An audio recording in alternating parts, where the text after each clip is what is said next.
प्रिय विद्यार्थियों, इससे पहले वाले वीडियो में हमने जाना कि nature and scope of business economics. इस वीडियो में हम जानेंगे कि सीमांत उपयोगिता और कुल उपयोगिता में आपस में क्या संबंध है।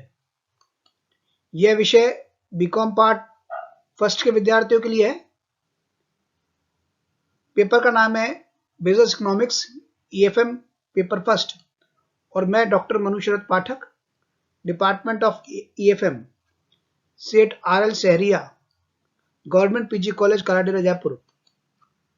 आप सभी विद्यार्थियों का हार्दिक स्वागत और अभिनंदन करता हूं। उपभोक्ता द्वारा किसी वस्तु की जो मांग है वो उससे प्राप्त होने वाली उपयोगिता पर निर्भर करती है। जितनी अधिक उपयोगी होगी वस्तु एक उपभोक्ता के लिए, उस वस्तु की वो इतनी ही अधिक मांग करेगा। जैसे उदाहरण के लिए अगर एक व्यक्ति को मिठाई अधिक पसंद है तो मिठाई उसके लिए अधिक उपयोगी है, तो मिठाई की अधिक मांग करेगा। लेकिन समय और स्थान में परिवर्तन के साथ उपयोगिता में भी परिवर्तन होता है, यानी वस्तु की मांग में भी परिवर्तन आ जाता है। जैसे सर्दियों के अंदर हीटर की ज्यादा आवश्यकता पड़ती है, वहीं गर्मियों की अगर बात करें तो AC की ज्यादा आवश्यकता पड़ती है। तो अब हम समझ सकते हैं कि उपयोगिता का अर्थ क्या है। उपयोगिता क्या है? किसी वस्तु अथवा सेवा की मानवीय आवश्यकताओं को संतुष्ट करने की शक्ति अथवा क्षमता को उपयोगिता कहते हैं। उपयोगिता एक प्रकार से मन स्थिति है, यानी एक व्यक्ति के लिए एक समय में अगर उसको भूख लग रही है तो उसके लिए रोटी की उपयोगिता है, अगर उसको ठंड लग रही है तो हीटर की उपयोगिता है, गर्मी लग रही है तो उसे पंखे की उपयोगिता उसके लिए है। तो ये उस वस्तु की को प्राप्त करने की एक इच्छा है, शक्ति है, और ये उसके उपभोक्ता की क्षमता पर निर्भर करती है कि उस व्यक्ति के लिए उस वस्तु की कितनी उपयोगिता होगी। वैसे किसी व्यक्ति के लिए कोई वस्तु उपयोगी ज्यादा हो सकती है, लेकिन ऐसा भी हो सकता है उसके लिए उसको प्राप्त करने की जो उसका पूरा साधन नहीं हो, लेकिन फिर भी उसके लिए वो वस्तु उपयोगी है।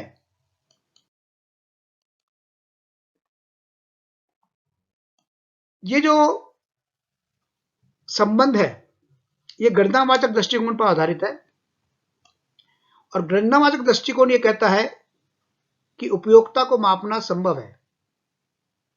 Utility can be measured. जो उपभोक्ता वस्तु को प्राप्त करने के लिए जो इच्छा रखता है उसको मापा जा सकता है। कुल उपयोगिता एक वस्तु की निश्चित मात्रा से प्राप्त जो उपयोगिता है वो कुल उपयोगिता कहलाती है। जैसे अगर X वस्तु की N इकाइयों से प्राप्त हो रही है उपयोगिता, उसे कुल उपयोगिता कहते हैं। सीमांत जो उपयोगिता है ये सबसे अधिक उपयोगी है उपभोक्ता के व्यवहार में, उपभोक्ता को संतुष्टि स्तर तक पहुंचाने में अपने आय से। और सीमांत उपयोगिता का अर्थ है कि जो कुल उपयोगिता में वस्तु की एक इकाई अधिक उपभोग करने से जो परिवर्तन आ रहा है वो सीमांत उपयोगिता कहलाती है। इसको कह सकते हैं MUN TUN minus TUN minus 1। इसका अर्थ क्या है, इसको उदाहरण समझ लेंगे अपन। उदाहरण के लिए X कमोडिटी की 5 इकाइयों से जो कुल उपयोगिता प्राप्त हो रही है 40, जबकि छठी इकाई से जो प्राप्त हो रही है कुल उपयोगिता वो 45। यहाँ पे सीमांत उपयोगिता कितनी होगी? अगर छठी इकाई की बात करें तो छठी इकाई की कुल उपयोगिता यानी 45 माइनस पांचवी इकाई की कुल उपयोगिता मतलब 40। तो 45 माइनस 40, तो सीमांत उपयोगिता किसके बराबर होगी? 5 के। चित्र में कुल उपयोगिता और सीमांत उपयोगिता में आपस में संबंध को दर्शाया गया है। OX अक्ष पर वस्तु की इकाइयां हैं, OY पर कुल उपयोगिता और सीमांत उपयोगिता है। जैसे जैसे उपभोक्ता वस्तु की इकाइयों का उपभोग बढ़ा रहा है, वैसे वैसे कुल उपयोगिता में वृद्धि हो रही है, लेकिन घटती दर से।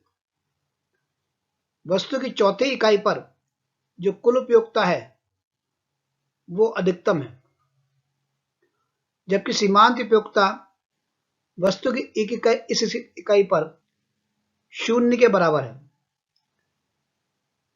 पांचवी इकाई का उपभोग करने पर कुल उपयोगिता गिरना प्रारंभ हो जाती है, जबकि सीमांत उपयोगिता ऋणात्मक हो जाती है।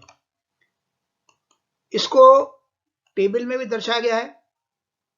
वस्तु की एक्स वस्तु की पहली इकाई से कुल उपयोगिता 5, दूसरी से 8, तीसरी से 10, चौथी से 10 अधिकतम और पांचवी से 9 प्राप्त हो रही है, जबकि सीमांत उपयोगिता पहली से 5, दूसरी से 8 में से 5 निकाला तो 3, तीसरे में से 10 माइनस 8 2 और चौथी से 10 माइनस 10 0 और पांचवी से 9 माइनस 10 यानी -1 ऋणात्मक हो गई।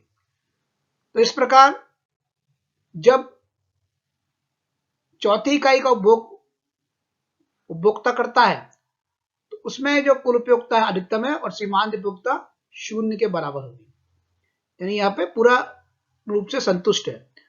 और इसके बाद उपभोग करने पर कुल उपयोगिता ऋणात्मक हो जाती है, और यही सीमांत उपयोगिता ह्रास नियम भी है। सीमांत उपयोगिता ह्रास नियम ये कहता है कि अन्य बातें स्थिर रहने पर जैसे जैसे उपभोक्ता वस्तु की अतिरिक्त इकाइयों का उपभोग किसी वस्तु की अतिरिक्त इकाई का उपभोग करता है, वैसे वैसे उसके लिए सीमांत उपयोगिता उस वस्तु की घटती चली जाती है, यानी उसके लिए उसका महत्व उस वस्तु का कम होते चले जाता है। जैसे उपभोक्ता अगर पहली रोटी का उपभोग करता है तो उसके लिए वो ज्यादा उपयोगी है, भूख थोड़ी कम हो जाती है, तो दूसरी रोटी का उपभोग करने पर उसकी उपयोगिता उससे कम होगी, तीसरी की उससे कम, चौथी की उससे कम। तो आपने जाना कि कुल उपयोगिता और सीमांत उपयोगिता में आपस में क्या संबंध है, और सीमांत उपयोगिता ह्रास नियम को भी आपने इस वीडियो लेक्चर में जाना। देखने के लिए बहुत बहुत धन्यवाद।